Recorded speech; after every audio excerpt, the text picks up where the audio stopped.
All right, is it too late now? This is another great exercise in double stops and all sorts of fun Bobby Hicks tricks. So let's dive in here. It's in the key of D major. We're going to start on an F sharp note. We have a standard kickoff of 1, 2, 3. The way we're going to get to that A note, which is our first note to start, is with the F sharp, G, G sharp.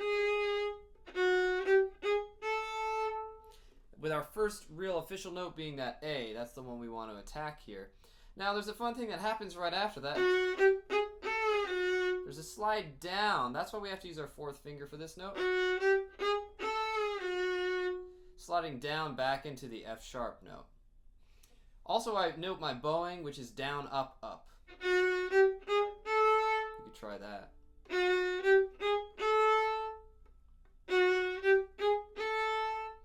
Alright, and on that A again, we're sliding down to the F sharp. And now this next part here, we're going to use the same notes with a different rhythm. This is actually a tricky rhythm. It's a triplet. Za-da-da-da, triplet.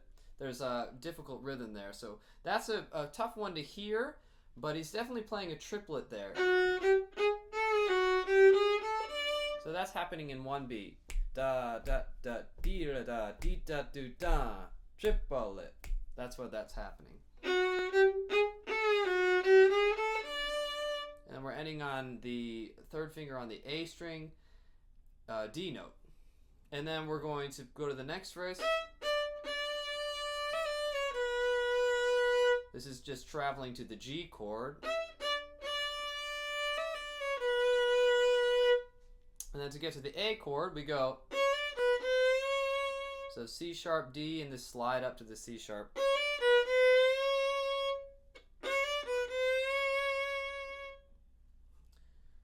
So far we have this.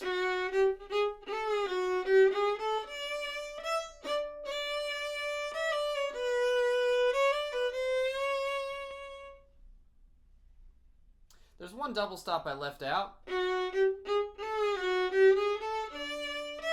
Right here, a G double stop. That's the note D on the A string and a G on the E string, a low 2. Tough one to tune. One thing I find helpful to tune that is to bring the elbow into the, out to the left a little bit more. It angles your fingers correctly. You can hear the going flat as we turn this way because it changes the angle of the finger against the string. So whenever I'm thinking I'm playing on the E string, I'm moving my elbow out. Anyway. That's the arrival of the G chord. Climbing down to a B note. Now we're in the A chord on the C sharp note. Let's see. Yeah, so this is a really cool moment over the A chord. We start on a straight C sharp, but then we're hinting at the A blues scale. Because he's going to play a C natural next.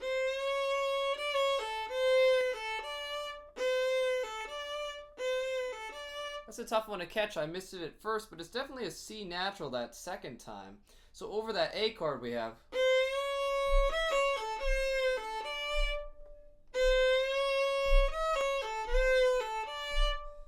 And that's still over the A chord, even that C and D note. So this is what we have so far.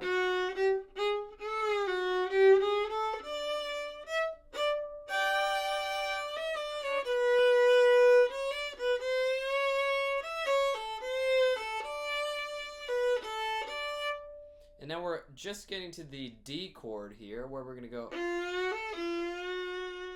That's an F sharp, sliding into an F sharp note, and then using the fourth finger for the A in between. And that sort of marks the middle point of the break, so.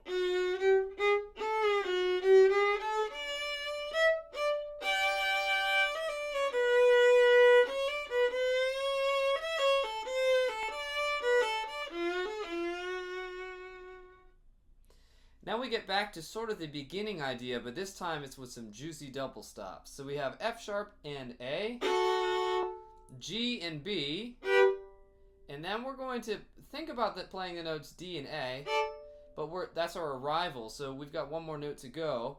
We're actually going to do you could think of it as a G sharp or an A flat and a D flat, but I'm just thinking about those two notes down a half step. We're going to move them both up. So if you watch this progression here, it looks like this. Really cool movement there. Again, it's just making this more fancy. We're just putting harmonized notes above that. That's essentially the notes that are happening above, but the way that you play it with your fingers would look like this. And I would probably do 2 up bows, so we land on a down bow. We're going to continue with this idea of using double stops in this section by... We're going to do that same slide down, but with both fingers. We're arriving at just an F sharp note, so you don't have to worry about the top note sliding to a particular note. And then the same notes as we go up the scale. So same as we used before.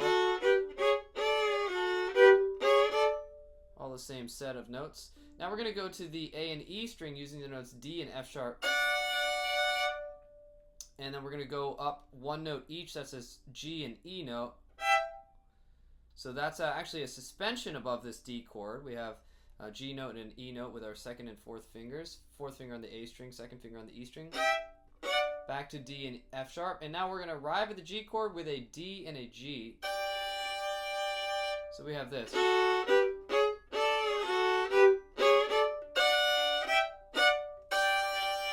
Same arrival at that G chord. That's the same as before.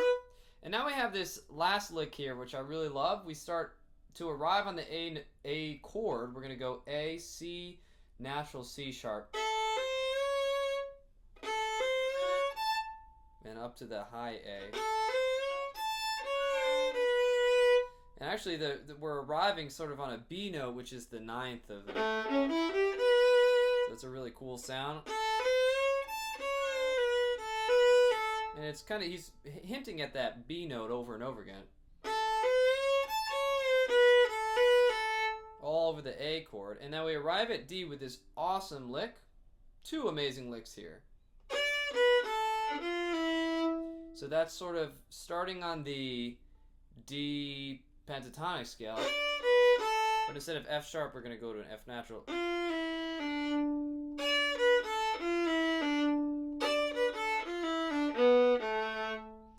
B and A on the G string. Right there is a great lick to transpose. Great in A. You could do a little bit of it in G. I would maybe change it just towards the very end there because you're running out of strings. Great lick alone right there before we even get to my favorite, which we'll go over in a second. We tag a little bit of that by jumping back down to the A. And that's hinting at the D blues scale.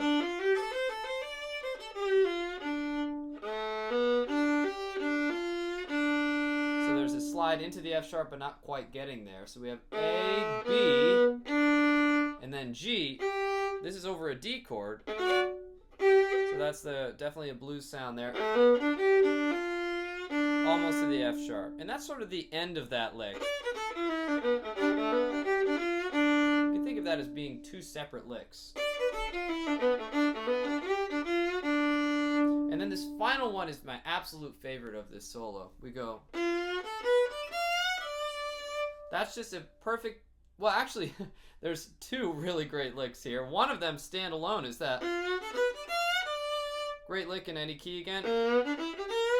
You can start that, do the same finger starting on the B note. You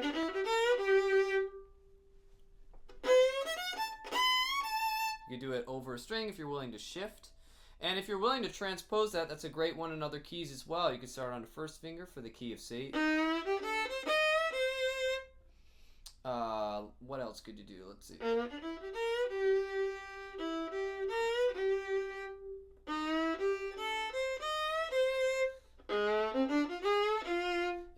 you could start on a first finger. Just a great lick right there. And B. I'm sorry, starting on B in the key of G. Just an octave above this G here. So anyway, that's a great lick to take. And the final one is also great. We've got... It's a great one. That comes right after there. So...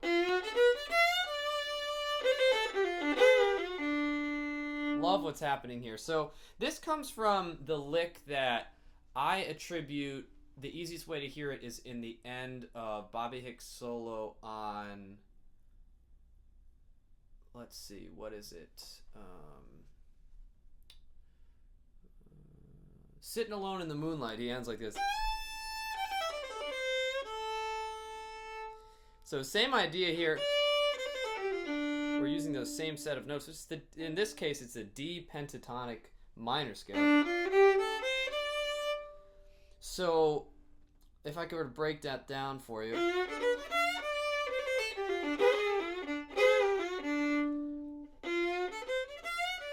Alright, so we're starting on the C natural note. Sort of down the D pentatonic minor scale. And then we have the A note and the C note sliding up to those. Actually slightly, almost to them and back. That's what we're doing there. And then we're finishing with a slide up to the F sharp, but not quite there. Such a great lick. Again, awesome in A or G. It's an amazing, amazing lick to have. Throw it at the end of any phrase. Throw it in your backup at the end of, or in spaces for the singers. That's it. Just a great musical idea. Really hints at Bobby Hicks' mastery of the blues scale. So feel free to milk those notes up, especially that the 5th and the 7th there. In this case, it's the C and the A. As many variations of that as you want. Thanks for watching. Good luck with this one.